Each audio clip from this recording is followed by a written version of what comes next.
오늘 우리에게 주시는 말씀은 창세기 5장 21절에서 24절까지 말씀입니다. 제가 본문 말씀을 봉독해 드리겠습니다.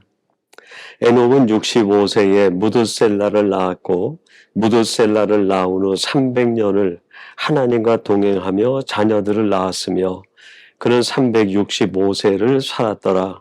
에녹이 하나님과 동행하더니 하나님이 그를 데려가심으로 세상에 있지 아니하였더라. 아멘. 예, 오늘 2023년 새해를 맞이하여 첫 주일, 신년주일에 우리에게 주시는 하나님의 말씀은 창세기 5장 21절에서 24절까지 말씀입니다.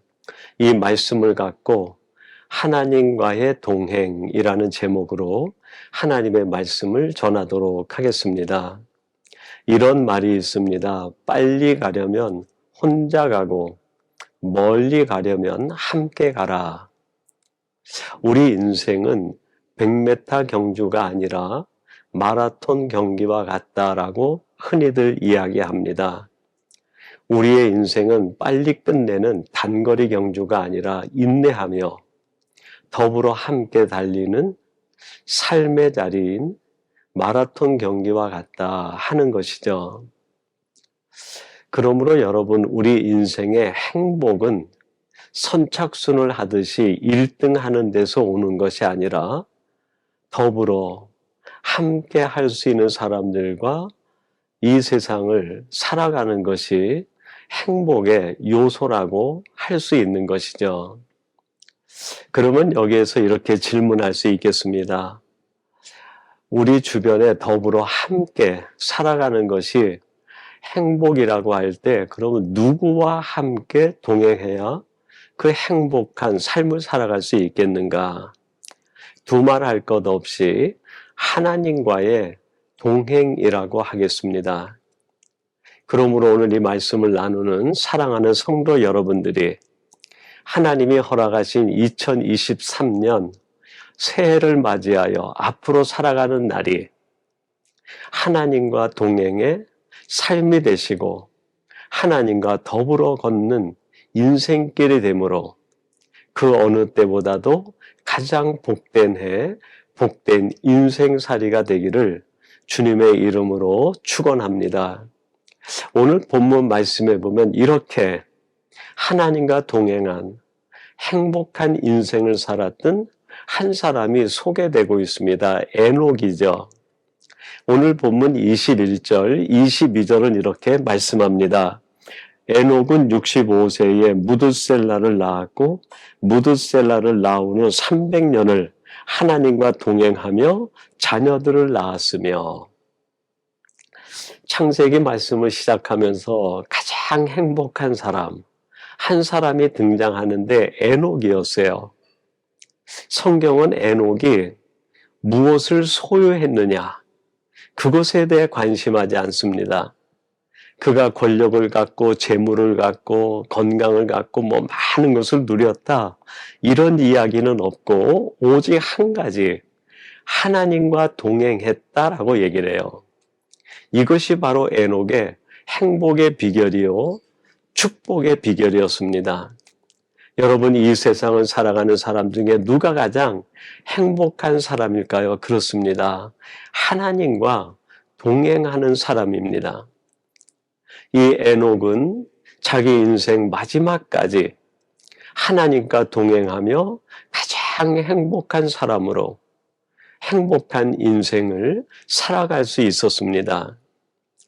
그러면 이 에녹이 하나님과 이렇게 평생을 동행하기 위해서는 무엇이 필요했을까요? 오늘 본문과 성경 말씀을 통해서 한번 같이 생각해 보려고 합니다. 하나님과의 동행이 이루어지려고 하면 첫 번째로는 방향이 같아야 됩니다. 오늘 본문 24절 말씀입니다. 에녹이 하나님과 동행하더니 하나님이 그를 데려가심으로 세상에 있지 아니하였더라.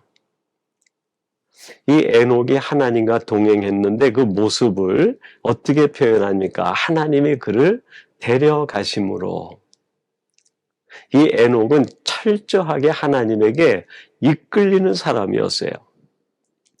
하나님이 이끄시는 대로, 인도하는 대로, 하나님이 보여주시는 대로 하나님을 따라간 사람이에요. 다른 말로 하면 에녹의 인생 방향은 하나님이 이끄시는 대로의 방향으로 나갔다는 거예요. 이게 바로 동행의 첫 번째 비결이죠. 여러분, 우리들이 하나님과 동행하기 위해선 하나님과 같은 방향으로 나가야 돼요. 하나님이 이끄시는 대로, 하나님이 보여주시는 대로, 하나님이 인도하시는 대로 나갈 때 진정한 동행이 이루어지는 것이죠.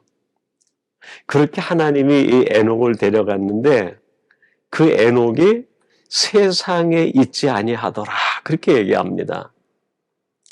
물론 에녹이 마지막 하나님의 인도하심을 받아 이 땅에서 하나님 품으로 올라갔음을 이야기하는 진술입니다. 근데 그 문맥상 세상에 있지 아니하더라 하는 말을 풀어서 얘기하면 뭐가 될까요? 에녹의 관심은 세상에 있지 않았다는 거예요. 에녹이 바라보는 것은 세상에 있지 않았다는 거예요. 에녹이 원하는 것은 세상 것이 아니었다는 거예요. 하나님이 이끄시는 대로, 하나님이 인도하시는 대로, 하나님이 보여주시는 대로 세상을 보는 것이 아니라 하늘을 바라보고 천국을 바라보고 하나님 계신 곳을 바라보며 나아갔다는 말씀입니다. 여러분, 우리들이 어떻게 하면 하나님과의 진정한 동행의 삶을 살 수 있을까요? 그렇습니다. 내가 원하고 내가 추구하고 내가 바라보는 것이 세상에 있으면 안 돼요. 늘 내 시선이 하나님을 향해 고정되어 있고 천국을 바라보며 하나님이 계신 곳을 향해 목표를 두고 나갈 때 우리는 하나님과의 진정한 동행의 삶을 살아갈 수 있습니다. 미국 대통령의 휘장은 독수리가, 한 발에는 화살을, 한 발에는 감람나무 가지를 붙잡고 있는 모습입니다. 근데 2차 대전 전까지는 독수리의 얼굴 방향이 때로는 화살을 보기도 하고 감람나무 가지를 보고 있는 모습으로도 표현되었다고 합니다. 근데 2차 대전이 끝난 뒤에 당시 미국의 대통령이었던 트루만 대통령이 독수리의 얼굴을 오직 감람나무 쪽만 바라보도록 의회에다가 제안을 했고 그것이 받아들여져서 지금은 오로지 감람나무를 바라보는 쪽으로만 시선이 돌려져 있다고 합니다. 왜 트루먼 대통령이 이런 제안을 했을까요? 그 이전의 사람들은 세상 사람들이 추구하는 화살, 즉 무기나 권력이나 힘이나 이런 것들을 바라봐야 힘이 있고 세상을 이길 수 있다고 생각한 적도 있었다는 거예요. 근데 2차 대전을 겪고 나서 보니까 우리 인생이 오직 바라봐야 될 것은 감람나무로 상징되어지는 하나님을 바라봐야 되고 믿음을 바라봐야 되고 신앙을 바라보아야 된다는 것을 깨달았다는 말씀이죠. 그렇습니다, 여러분. 우리 인생의 행복은 내가 지금 무엇을 바라보느냐에 따라 결정됩니다. 마찬가지로 하나님과의 진정한 동행도 내가 오직 하나님을 향해 시선을 들고 바라볼 때만이 진정한 동행이 이루어질 수 있습니다. 오늘 이 말씀을 나누는 사랑하는 성도 여러분들이 2023년 새해를 살아가고 앞으로 여러분의 인생을 살아갈 때 여러분이 바라보는 시선의 방향은 언제나 하나님을 향하시고 은혜를 향하시고 바른 믿음과 감람나무 가지를 바라보며 살아가시는 성도들이 되시기를 바랍니다. 그것이 바로 승리의 비결이요, 우리의 인생을 가장 복되게 하는 비결인 줄로 믿습니다. 그리고 두 번째로 하나님과의 진정한 동행이 이루어지기 위해서는 방법이 같아야 됩니다. 마태복음 7장 21절에 이렇게 말씀합니다. 나더러 주여 주여 하는 자마다 다 천국에 들어갈 것이 아니요 다만 하늘에 계신 내 아버지의 뜻대로 행하는 자라야 들어가리라. 예수님께서 무리들에게 말씀하십니다. 나더러 주여 주여 말로만 주님 주님 하는 사람들이 천국에 들어가는 것이 아니라 그의 삶 속에서 아버지의 뜻대로 행하는 자라야 천국에 들어갈 수 있다는 거예요. 아버지의 뜻대로, 구체적으로 다시 설명드리면 무슨 말씀일까요? 그렇습니다. 하나님의 말씀대로 행하는 자, 오직 하나님의 말씀을 자기 인생의 교과서로 삼고 나가는 사람, 자기 인생의 지침으로 알고 살아가는 사람이 복된 사람일 뿐 아니라 하나님과의 진정한 동행이 이루어진다라는 말씀입니다. 사무엘 하 6장 3절에 보면 참 안타까운 이야기 하나가 소개됩니다. 이런 말씀입니다. 그들이 하나님의 궤를 새 수레에 싣고 산에 있는 아비나답의 집에서 나오는데 아비나답의 아들 우사와 아요가 그 새 수레를 모니라. 그 다윗이 이제 예루살렘의 왕으로 즉위하게 되면서 예루살렘 궁에 와서 큰 국책 사업을 하나 시행하게 됩니다. 그게 바로 아비나답 집에 오래 머물러 있었던 하나님의 언약궤를 예루살렘 성중으로 모셔오는 일이에요. 그 일의 책임을 당시 제사장이었던 아비나답의 두 아들 우사와 아요가 맡아서 하게 됩니다. 근데 그들이 하나님의 언약궤를 어떻게 운반합니까? 수레를 만들어서 수레에 실어서 옮기려고 합니다. 일찍이 하나님께서 레위기 말씀 가운데 하나님의 언약궤를 운반하는 지침을 주었을 때 그 하나님의 언약궤는 반드시 하나님에 의하여 선택된 레위인들과 제사장들이 언약궤를 운반하게 돼 있었어요. 수레에 매서 옮기는 것이 아니라 어깨에 메고 운반하게 돼 있던 거죠. 근데 이 우사와 아요는 하나님이 하시는 말씀을 따르지 않고 자신들이 편리한 대로, 자신들이 보기에 좋은 대로 하나님의 언약궤를 운반하려고 했습니다. 하나님의 뜻대로 하지 않은 거죠. 여러분, 하나님의 뜻대로 하지 않은 그 자체가 이미 동행이 파기된 것 아닙니까? 하나님과의 동행이 파기될 때 어떤 일이 일어날까요? 사무엘하 6장 7절은 이렇게 말씀합니다. 여호와 하나님의 우사가 잘못함으로 말미암아 진노하사 그를 그곳에서 치시니 그가 거기서 하나님의 궤 곁에서 죽으니라. 하나님께서 우사와 아요가 수레에 하나님의 언약궤를 모시고 운반하려고 할 때 하나님이 뭐라고 말씀합니까? 잘못함으로 인하여. 무엇이 잘못됐다는 겁니까? 하나님의 말씀대로 행하지 않는 것. 그것이 잘못이에요.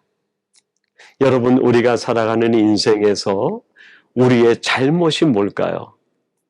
세상 사람들이 말하는 사법이나 민사의 법을 어기는 것도 잘못이지만 그것보다 더 중요하게 하나님이 보시는 것이 있는데 그게 뭘까요? 하나님의 말씀대로 행하지 않는 것, 말씀을 그대로 따르지 않는 것, 그게 잘못이라는 거예요. 그리고 그것은 끔찍한 결과를 초래합니다. 그 하나님의 언약궤를 운반하는 책임자가 그 수레가 움직이려고 하고 언약궤가 떨어지려고 하니까 달려들다가 그만 그 자리에서 죽임을 당하고 맙니다. 여러분, 하나님과의 동행이 잘못될 때 그 인생은 죽은 것과 다를 바 없다는 뜻 아닙니까? 여러분, 우리들이 하나님과의 동행을 아름답게 이루려면 하나님의 말씀대로 살아야 되고 하나님의 뜻대로 행하는 결단이 있어야 됩니다. 그래서 고린도전서 4장 6절에서 사도 바울이 이렇게 고백합니다. 형제들아, 내가 너희를 위하여 이 일에 나와 아볼로를 들어서 본을 보였으니 이는 너희로 하여금 기록된 말씀 밖으로 넘어가지 말라 한 것을 우리에게서 배워 서로 대적하여 교만한 마음을 가지지 말게 하려 함이라. 말씀 밖으로 넘어가지 말라. 말씀 밖으로 넘어가지 말라. 사도 바울이 자신이 개척한 교회 성도들에게, 이제 신앙생활을 시작하는 믿음의 사람들에게 간곡하게 부탁합니다. 기록된 말씀 밖으로 넘어가지 말라. 말씀 밖으로 넘어가는 순간 하나님과의 동행은 파기가 되고 결국 우리 인생의 영적 죽음이 초래된다는 거예요. 반대로 아무리 힘들어도 말씀 안에 머물기만 하면 하나님은 우리와 동행해 주실 뿐 아니라 하나님의 은혜와 사랑이 우리에게 끊어지지 않는다는 사실입니다. 사랑하는 성도 여러분, 2023년 하나님이 주신 새해 어떻게 살아가시고 어떻게 하나님과 동행하시렵니까? 그렇습니다. 하나님의 뜻대로 말씀 안에 말씀대로 거하는 거예요. 말씀과의 동행이 곧 하나님과의 동행인 줄로 믿습니다. 마지막 세 번째로 하나님과 동행하기 위해서는 보폭이 같아야 됩니다. 여러분, 우리들이 하나님과 동행한다고 할 때 방향이 같고 방식이 같다 하더라도 보폭이 차이가 나게 되면 진정한 동행이 이루어지지 않아요. 하나님이 성큼성큼 앞서가시는데 나는 뒤에서 쫄쫄쫄 따라가고, 또 하나님은 뒤에서 여유롭게 가시는데 내가 급하다고 막 달려간다고 하면 그건 동행이 아니죠. 여러분, 어떻게 해야 동행이 됩니까? 그렇습니다. 같은 방향, 같은 방식으로 간다 하더라도 보폭을 맞출 때 진정한 동행이 이루어집니다. 제가 가끔 집사람과 산책을 나갈 때 집사람으로부터 혼날 때가 있어요. 언제일까요? 보폭을 맞추지 못할 때. 내가 집사람보다 보폭이 넓다 보니까 걷다 보면은 어느새 내 걸음이 빨라져서 이만큼 앞서가 있는 거예요. 그럴 때마다 집사람이 와가지고 이야기합니다. 발 좀 맞추라고, 보폭을 좀 맞추라고. 그렇습니다, 여러분. 보폭을 맞추는 것이 동행의 조건이죠. 민수기 9장 17절 말씀인데요. 이런 말씀이 나옵니다.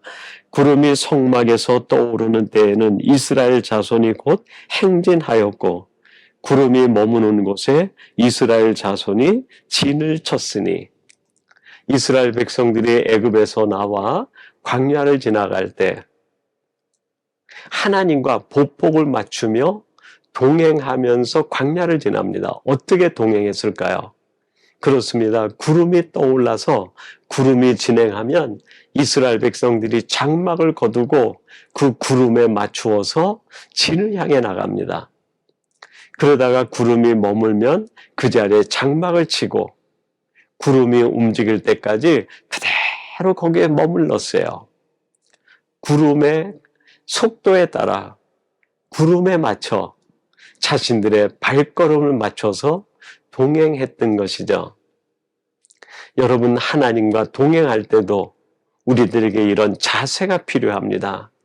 하나님이 나가실 땐 우리들이 힘들어도 달려나가고, 하나님이 가만히 머물러 계시면 우리는 그 자리에서 인내하고 참아 기다려야 됩니다. 그게 진정한 동행의 요소죠. 17세기 프랑스의 수도사 중에 로렌스 형제라는 분이 있습니다. 이분들이 하나님의 임재 연습이라고 하는 아주 고전적인 영성 책을 썼어요. 어떻게 하나님과 함께 임재, 하나님의 은혜를 체험하며 일상을 살아갈 수 있는지에 대한 자신들의 영성 일기를 쓴 거죠. 거기에서 로렌스 형제가 이런 이야기를 합니다. 부엌에서, 학교에서, 가게에서, 사무실에서 또는 시장에서 우리는 언제라도 하나님과 보폭을 맞추면 그곳이 곧 하나님 임재의 현장이 됩니다. 내가 있는 것이 어디든지 부엌이든지 사무실이든지 학교든지 시장이든지 그곳이 어디든 하나님과 보폭을 맞추기만 하면 그 자리가 하나님 임재의 현장이 된다 이야기합니다. 얼마나 귀한 교훈의 말씀입니까? 그렇습니다. 사랑하는 성도 여러분, 내가 살아가는 삶의 현장에서 서두르지 말고 하나님과 보폭을 맞출 때 내가 있는 삶의 자리는 천국이 되고 하나님의 임재의 현장이 될 줄로 믿습니다. 하나님이 허락하신 2023년, 이제 여러분들이 하나님과 동행의 삶을 살기로 결단할 때 오늘 주시는 말씀을 쫓아 방향을 하나님과 같이 맞추고 살아가는 삶의 방식이 하나님의 뜻대로 살아가는 방식, 무엇보다도 하나님과 보폭을 맞춤으로 여러분이 살아가는 삶의 현장이 하나님의 임재의 현장이 되기를 주님의 이름으로 축원합니다. 우리 같이 기도하겠습니다. 하나님 아버지 감사합니다. 2022년 묵은 해를 보내게 하시고 2023년 새해를 선물로 주시니 감사합니다. 하나님이 허락하신 새해 오늘 주신 말씀을 쫓아 하나님과 동행하는 저희들 되게 해 주옵소서. 하나님이 바라보시는 방향과 같은 방향으로 나가게 하시고 하나님의 뜻을 쫓아 같은 방식으로 살아가는 저희들 되게 하시며 무엇보다도 하나님과 보폭을 맞추어 우리가 살아가는 삶의 현장이 하나님의 임재의 현장 되게 해 주옵소서. 예수님의 이름으로 기도하옵나이다. 아멘.